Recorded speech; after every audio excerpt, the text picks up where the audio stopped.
За 3 дена завршува француското председавање со Европската унија и до тогаш официјално е рокот до кога Париз треба да ја достави конечната преговарачка рамка за земјава, усогласена меѓу бугарските и македонските црвени линии. За сега нема информации дали документот е веќе испорачан, а доколку не е, кога тоа би било, а нема ни најави дали доколку францускиот предлог задосни, Чешка како иден председавач со Унијата од 1 јули ќе го преземе предлогот како свој. Единствено нешто официјално што стигна денеска од комуникацијата Париз-Скопје е соопштението од македонското МНР за телефонскиот разговор на шефот на дипломатијата Бујар Османи со кабинетот на францускиот претседател Емануел Макрон, но не за преговарачката рамка, туку за два пати ословените македонци како северно-македонци.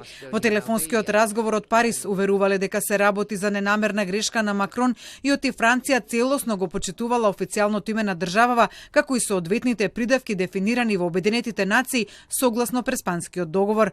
Но освен за тоа, во соопштението од МНР нема ниту збор дали било разговарано за преговарачката рамка за земјава, ниту кога таа ќе биде конечно испорачана.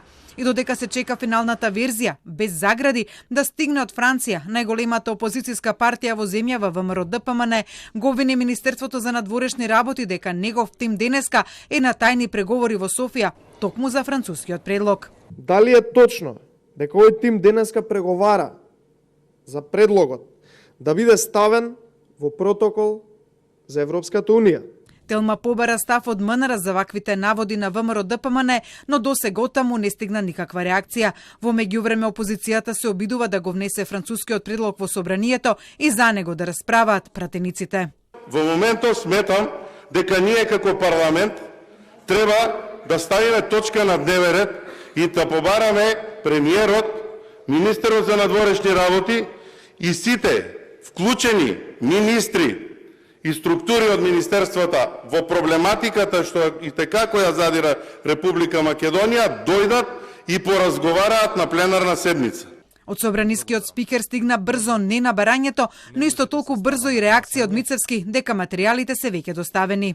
Предлогот не може да се стави на гласање од фактот што нема материјал од никој тука предложен како материјал за дневен ред. Ако сметате дека оваа точка и ова барање кое што сега го поднесувам не е одитна и неодложна потреба и за ова да поднесеме материјали, апсолутно не сте во право. Имено такви материјали веќе имаме доставено до Комисијата за европски прашања. Во петокот пак Османи, вице-премиерот за европски прашања Бојан Маричич на брифинг за новинарите најавија дека кога ќе го добијат конечниот француски предлог, тој ќе му биде доставен на собранието, оставајќи отворена можноста за него да се произнесат и пратениците.